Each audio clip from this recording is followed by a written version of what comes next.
Muito bem, galera, em mais uma entrevista aqui para a rádio LGBT Mix. Hoje nós vamos entrevistar Thiago Sodré, ele que é jornalista e colunista do O Dia da UOL, né, desde 2003.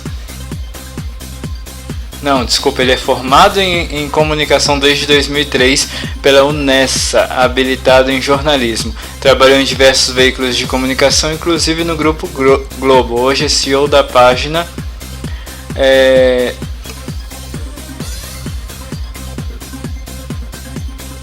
Hoje ele é CEO da página Thiago Sodré Portal no Instagram, administrador e apresentador de um canal do YouTube com o mesmo nome. Primeiramente, boa noite e se apresenta aí para as pessoas que não te conhecem, te conhecer melhor. Olá, boa noite, tudo bem? Exatamente, você já me apresentou, né? Eu sou Thiago Sodré, hoje sou jornalista e colunista do jornal O Dia, a gente fala sobre celebridades. E também temos uma coluna no Observatório dos Famosos do UOL, também com o mesmo segmento ali, a gente está falando sobre a vida dos famosos, dos artistas, das celebridades. Somos colunistas também na revista Five, que é uma revista internacional voltada para o público brasileiro que mora fora, em Nova York. Sei, e como começou? Você começou quando você pensou em ser jornalista, quando você quis seguir o jornalismo, como foi? Foi alguma inspiração? Você se inspirava em alguém? Como é que foi? Conta aí pra gente. Sempre gostei da área de telecomunicação, de comunicação, de informação, sempre gostei por essa área, sempre fugi das matérias ali exatas, nunca gostei muito de conta. E aí quando decidi por uma formação acadêmica, fiquei muito em dúvida se fazia cinema, se fazia jornalismo. Já era ator, já fazia teatro durante muitos anos, desde criança. Fiz diversas peças, diversos espetáculos teatrais, viajei o Brasil inteiro com espetáculos. Cheguei a fazer algumas participações em telenovelas na Rede Globo. Mas na hora de ter uma formação acadêmica, optei mais por fazer o jornalismo. Lá na comunicação a gente pode se habilitar em publicidade, propaganda ou jornalismo. Quando chegou a hora de decidir também, continuei com o meu foco, que era seguir no jornalismo. O curioso é que mesmo tendo me formado em 2003, eu fiquei muito tempo fora do mercado, porque eu tinha outra profissão na época, estava fazendo outras coisas, ganhando dinheiro com outra profissão. E quando eu me formei, eu optei por continuar trabalhando com o que eu já trabalhava antes, que não tinha mais nada a ver com essa parte do mundo artístico, sabe? Então, depois disso, eu fiquei uns longos anos assim, fora do mercado da comunicação. E quando eu cansei do que eu estava fazendo, resolvi voltar para a comunicação. E aí resolvi fazer um curso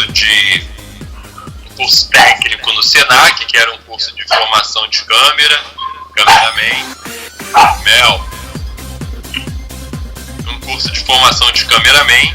E aí a gente começou a se inserir no mercado de novo, né? Nessa época eu já tinha a minha página no Instagram, essa página onde também a gente falava sobre fofocas, sobre a vida dos famosos. Ela chamava-se Fama e Fato, né? Onde a gente começou a ter uma relevância ali com relação a tudo isso, a todo esse mundo aí da vida alheia, como eu costumo dizer. E depois disso, com algumas matérias que a gente começou a publicar com exclusividade no Instagram, o povo começou a olhar para mim. O povo começou a me ver como um jornalista relevante, como um jornalista que tinha fontes, que tinha furos.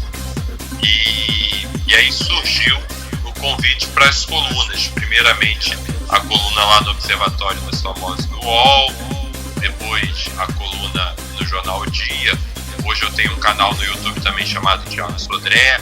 Hoje eu faço um programa também para RTN TV e para o canal do YouTube, que é o Hoje Tem tudo isso falando sobre a vida dos famosos, a famosa fofoca. Mas eu digo que não é fofoca, não. Eu costumo dizer que é informação da vida alheia. Afinal, falar da vida dos outros é sempre melhor do que falar da gente. E você já entrevistou muita gente famosa, você já soltou muitas notícias, né, de exclusividade. Pode ser um clichê perguntar isso, mas pode passar na cabeça de muita gente, né? Como vocês têm acesso a essas informações, essas notícias, e como vocês sabem que realmente é aquilo mesmo que está acontecendo, porque vocês recebem informação e tem que verificar, né? Como é essa parte do jornalismo de contar a notícia que está acontecendo com o famoso? Como vocês recebem, como vocês verificam a notícia? Como é isso? Isso é um trabalho investigativo praticamente, né? Porque eu costumo dizer, se a gente, jornalista, só publicar aquilo que o artista quer que publique, a gente não precisava fazer jornalismo, a gente fazia publicidade, porque a gente está fazendo só aquilo que o artista quer. É aí que entra o jornalista, um trabalho de investigação, quando você sai para ficar informação e publicar aquilo que é o que o artista não quer que seja publicado, aquilo que ele não quer que fale da vida dele. Então, entra o trabalho jornalístico de investigação, que a gente aprende na faculdade, de apuração, né? A gente recebe, a princípio, algumas informações sobre a vida daquela pessoa de alguma fonte. Às vezes essas fontes, ela vem de pessoas que estão próximas aos artistas, ela vem de pessoas que trabalham com os artistas, ela vem de pessoas que são fãs desse artista, ou que conhecem, ou que convivem com alguém que convive com esse artista, e mandam essa informação pra gente. Essa informação chegando pra gente, aí a gente começa um período de classificação. A gente vai ver se essa informação que chegou ela é relevante. Vou classificá-la como relevante ou irrelevante. Se for relevante, aí a gente vai começar a buscar os fundamentos dessa notícia, dessa informação. De que forma a gente busca isso? Através de pessoas que tenham contatos, que sejam ligadas a essas pessoas e podem nos confirmar ou não a notícia. E quando a notícia sai, dependendo da notícia, como é a reação dos artistas? Assim, já teve artista que se irritou, com certeza deve ter, né? Mas como é em geral a reação dos artistas em relação às notícias que vocês publicam? Depende muito. Tem muito artista que é de boa, que leva de boa, que entende que é o nosso trabalho e entende também que ele tem uma vida pública, e isso vai gerar curiosidade tanto no público quanto nas pessoas, não só sobre o seu trabalho, também sim sobre a sua vida pessoal, sobre o que ele faz quando está fora dos holofotes. Tem muito artista que sabe disso, entende disso, sabe? E esse é o nosso trabalho. Tem outros artistas que não gostam. Normalmente o artista não gosta quando o jornalista publica uma informação que não é verdadeira, que não vem de acordo. São poucos os casos que o artista fica incomodado e passa a tomar alguma medida e ele sabe que isso é verdade. Ele pode até não gostar que essa informação tenha sido publicada, mas ele sabe que isso é verdade, ele acaba tendo meio que aceitar, entendeu? Porque vai fazer o quê? Normalmente, quando a gente publica uma notícia que é algo que o artista não quisesse que vazasse, não queira que vaze, não queira que seja publicado, a gente checa e se resguarda com essa informação, né? A gente normalmente guarda provas para um futuro processo, um futuro desentendimento, para a gente ter como provar que aquilo que a gente falou é verdade. Então o artista, quando sabe que é verdade, ele pode até não gostar, mas ele vai fazer o quê? Ele já teve muitos casos de artistas que não gostaram de alguma informação publicada por mim e já ligaram pedindo de boa, pô, será que existe a possibilidade de segurar, de não dar essa nota, de tirar essa nota do ar? A gente sabe que é o trabalho de vocês, é certo, mas isso vai me prejudicar em tal ponto, assim, assim, assado. E existe, tudo é a maneira como você é abordado. Tudo é a maneira como o artista, como o famoso vai chegar em você. É óbvio que tem notas que depois que foram pro ar, já foram disseminadas, já foram repostadas por outros veículos de comunicação, repercutido em outros lugares. Não adianta, né, eu tirar, porque ele também vai pedir para todo mundo tirar, vai pedir para cada um que já repercutiu tirar. Não, agora, a gente avalia também se é uma nota e, ok, vou tirar, ou se não vou tirar de jeito nenhum. Eu normalmente não tiro nota, não retiro.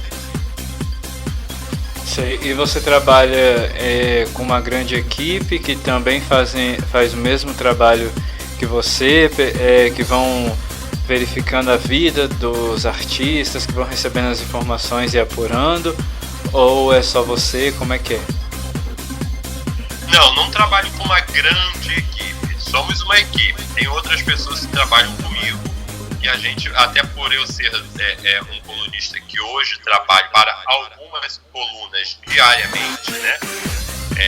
Você vê, nós temos hoje grandes nomes do jornalismo de celebridades, de teledramaturgia, de entretenimento, mas eles normalmente têm só uma coluna. A gente tem, por exemplo, o Léo Dias, ele tem a coluna Léo Dias, uma coluna só. Hoje, por enquanto, é lá no Metrópole, e a partir do dia 1º de junho passa a ser no leodias.com, o site dele. A Fábia Oliveira, uma outra grande jornalista, trabalha para uma coluna. Gabriel Perlini para uma coluna. Eu trabalho para 3 colunas.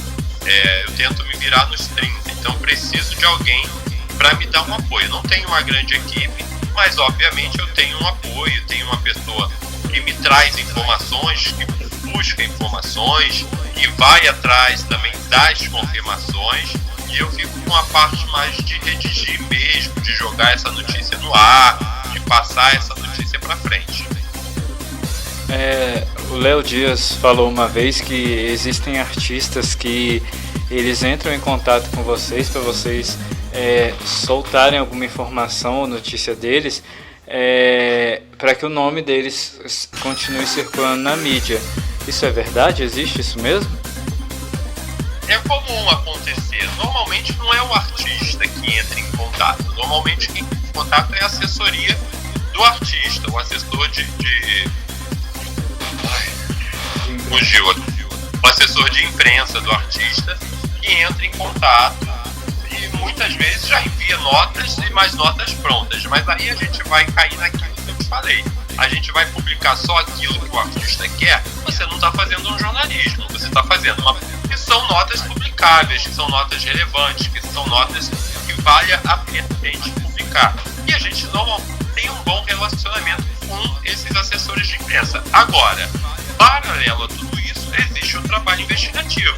Existe o artista que está traindo a mulher que não quer que ninguém saiba. Existe um cara que tem uma amante e não quer que ninguém saiba. Enfim, existem N situações que aquela informação não vai chegar diretamente do artista ou da assessoria dele para a gente publicar. O que vai chegar normalmente é uma nota bonitinha, é uma nota que vai falar bem do artista, que vai fazer a divulgação do artista.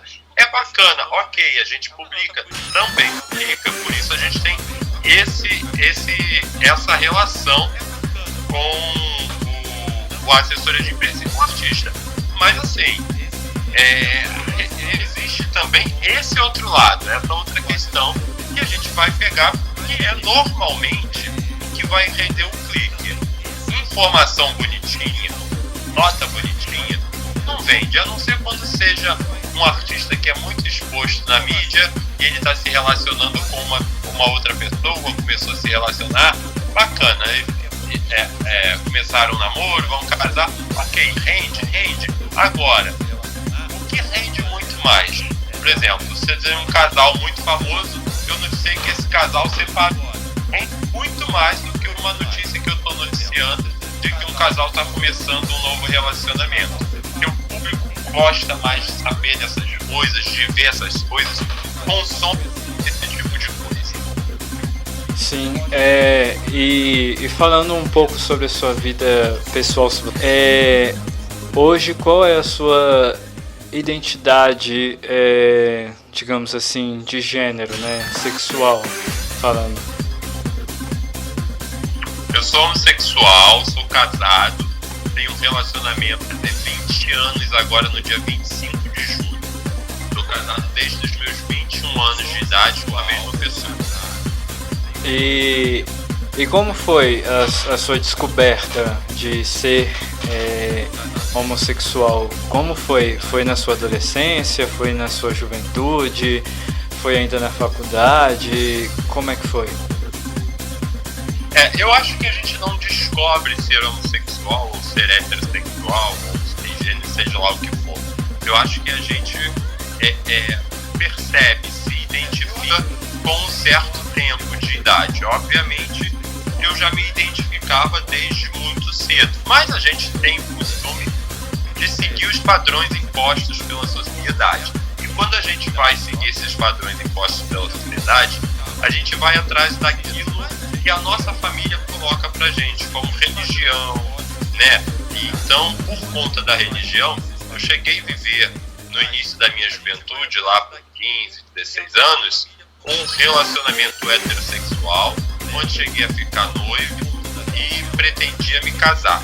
No meio deste relacionamento, obviamente, eu já tinha me identificado, né? Já sabia a minha condição sexual, eu não digo orientação, é um ponto meu, muitas pessoas preferem dizer que é orientação.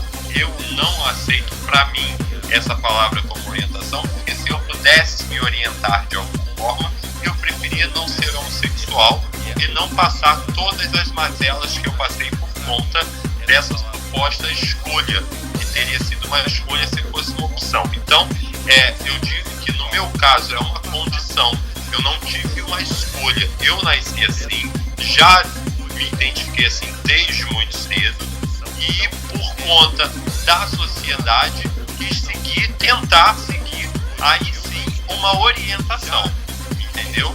Que orientação é essa? A orientação que a sociedade coloca, normativa, de que você tem que crescer, casar, namorar, casar, reproduzir, ter filho, enfim. Então isso sim eu acho que teria uma orientação. Se eu tivesse seguido por aí, eu estaria fugindo da minha condição e seguindo uma orientação. Então, desde muito cedo já me identifiquei e por conta de religião e por conta dessa normatização da vida, fiquei por outro caminho até os meus 21 anos de idade. Aos 21 anos de idade, eu conheci a pessoa com quem estou casado até hoje, né? E me apaixonei e a gente resolveu seguir a vida. Então, abri mão daquela orientação normativa que eu tive para assumir minha paixão de fato e seguir a vida. Vivo muito feliz, tenho um relacionamento muito bacana, até hoje muito seguro da escolha que eu fiz, daquilo que optamos e seguimos bastante felizes com relação a isso. Olha, que bom poder contar histórias de pessoas da comunidade LGBT que não tem vergonha de mostrar quem é, de mostrar o que faz. Isso é muito bom, isso é muito legal poder mostrar isso, poder contar. E eu fui expulso de casa, né, quando minha família descobriu. Infelizmente eu não tenho uma história tão assim colorida para se contar. Tem uma história que é de superação, muita superação, mas eu consegui, graças a Deus. Mas não estamos falando de mim, né? Estamos falando de você. Quero agradecer a você por ter nos cedido esse tempo. Eu sei que o tempo é corrido. Quero agradecer muito mesmo. Que você possa ser uma inspiração a tantas pessoas da comunidade LGBT que talvez se interessam pela área de artistas, mas recebe negatividade, ou até a pessoa posta algumas coisas nas redes sociais, mas está, né, para baixo e tal. Eu queria que você falasse alguma coisa para essas pessoas que estejam ouvindo ou assistindo agora e que ela tem um sonho também de ser um jornalista, seja de qualquer ramo que a pessoa for, e talvez pela vida esteja recebendo negatividade, ou acha que por não ter condições seja algo muito difícil, muito impossível, né? Eu gostaria que você passasse uma mensagem para essas pessoas que estão assistindo ou ouvindo, né? Que possa ser um exemplo, né? Para essas pessoas, um exemplo de vida e de superação. Bom, vamos lá. Primeiramente eu que agradeço pelo espaço. Muito bom estar aqui batendo esse papo com vocês. E é o seguinte, a vida ela nunca foi, para a maioria das pessoas, pode até ser fácil para alguns, e nunca é fácil para a maioria das pessoas, assim como também não foi para mim. Obviamente eu não tive esses problemas que você teve, eu não cheguei a ser expulso de casa durante um período, quando minha mãe começou a perceber que eu estava seguindo por um outro caminho fora dessa orientação normativa, ela me questionou. Quando ela me questionou, eu ainda morava dentro do apartamento dela e o meu objetivo era assumir essa condição quando eu pudesse me sustentar, quando eu não precisasse estar embaixo da saia dos meus pais. Até porque a minha preocupação era com a exposição deles. Meu pai, por ser militar, me julguem, mas eu tinha essa preocupação. Eu sou um cara, até hoje, muito ligado à família e prezo pela família.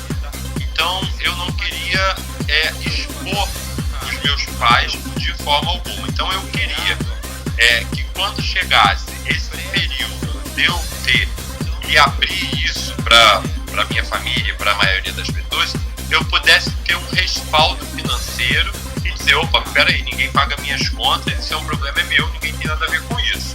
Né? Porque as pessoas costumam colocar isso como um empecilho. Né? Eu vejo muitos pais e mães que falam assim, não, enquanto estiver debaixo do meu teto, enquanto comer da minha comida, tem que fazer o que eu quero. Isso lá em casa não acontecia. Mas por eu ver muitas famílias agirem dessa forma, eu ficava pensando nisso. Com 21 anos de idade, eu já conseguia ter uma independência financeira para sair da casa dos meus pais, para morar num bom lugar, para ter um bom apartamento. Eu já consegui com meus 21 anos de idade, devido à minha profissão anterior a essa. Então, mas obviamente tudo tem o seu período certo, né? Eu já estava namorando com essa pessoa e eu tô até hoje, e nesse período a minha mãe me perguntou, me chamou no quarto, inclusive ele estava na minha casa nesse momento. A minha mãe me chamou no quarto e perguntou, meu filho, você gosta de homem? E eu falei assim, eu não quero tocar neste assunto, não quero falar sobre isso agora. Foi a única vez que a minha mãe ou meu pai me perguntaram alguma coisa com relação a isso. A partir daí eles já entenderam e nada mudou no relacionamento deles comigo.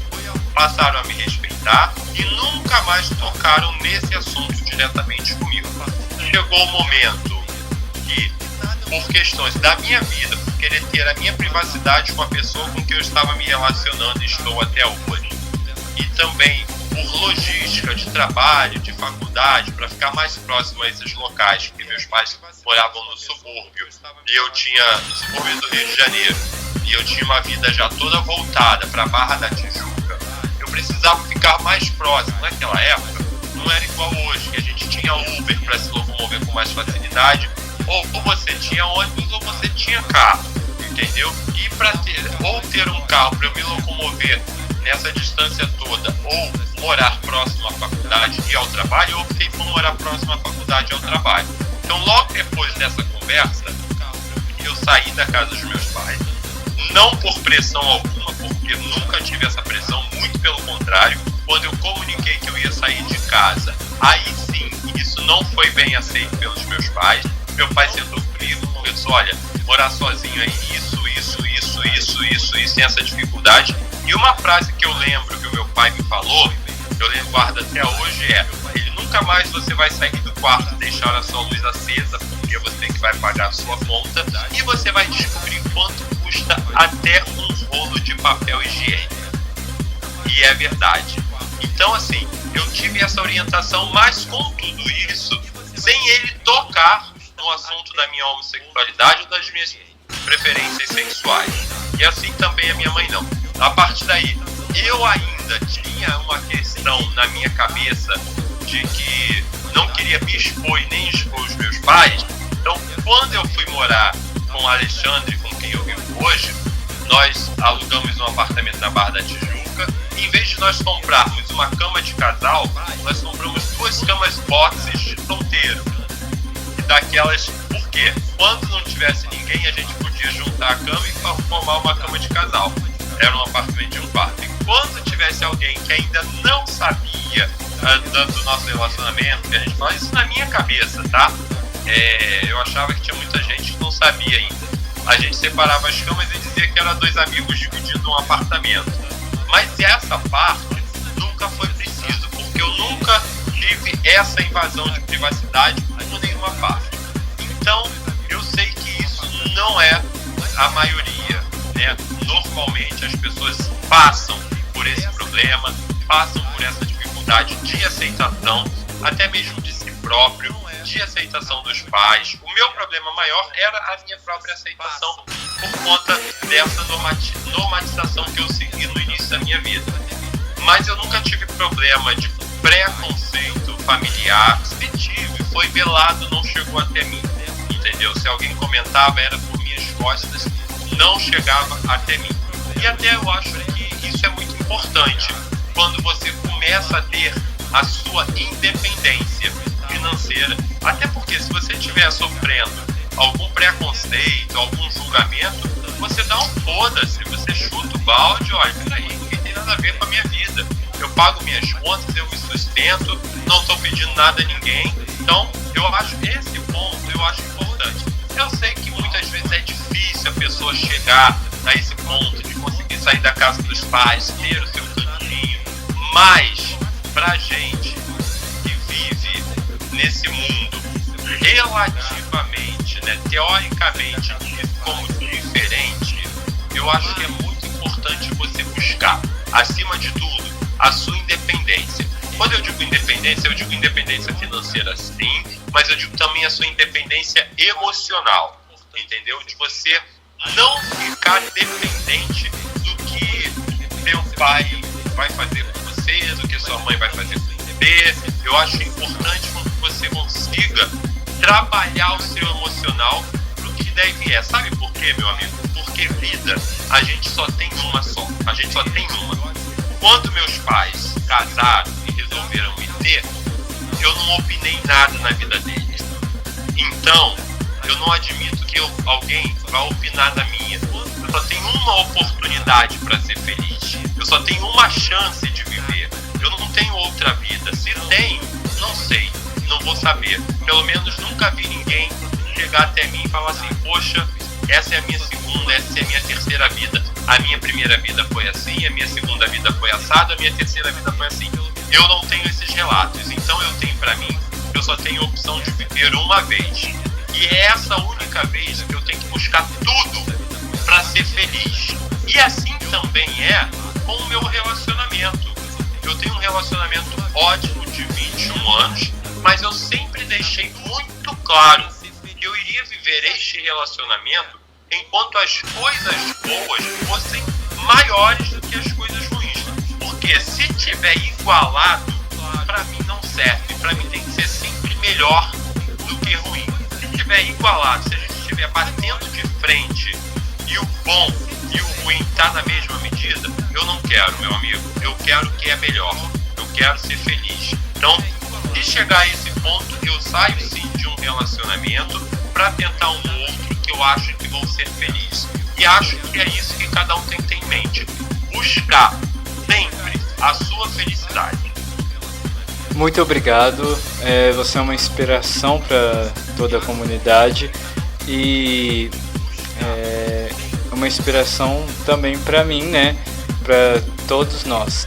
quero agradecer e pedir que você continue sendo essa pessoa lutadora, batalhadora, que vai atrás dos seus sonhos, e não desista, porque a gente ainda quer ver muita informação dada por você, a gente ainda quer ver muita coisa de você aí na mídia. E eu vou encerrar aqui, mas eu vou manter porque eu queria falar algumas coisas com você no off. Pode ser? Se puder só divulgar minha rede social, Thiago Sodré Real, no Instagram. Beleza. Então divulga seu site, suas redes sociais, seu Twitter. Pode divulgar tudo. Então, no Instagram eu sou Thiago Sodré Real, é o meu perfil oficial verificado. Tenho também o Thiago Sodré Portal, onde a gente coloca ali tudo o que acontece nas minhas colunas de fofoca. E nas colunas no Jornal O Dia também Thiago Sodré. E no UOL também Thiago Sodré. Se jogar no Google Thiago Sodré, aparece tudo aí. Beleza, muito obrigado. Eu vou encerrar aqui a gravação e até a próxima vez que você quiser também conversar um pouco mais com a gente está disponível. Valeu.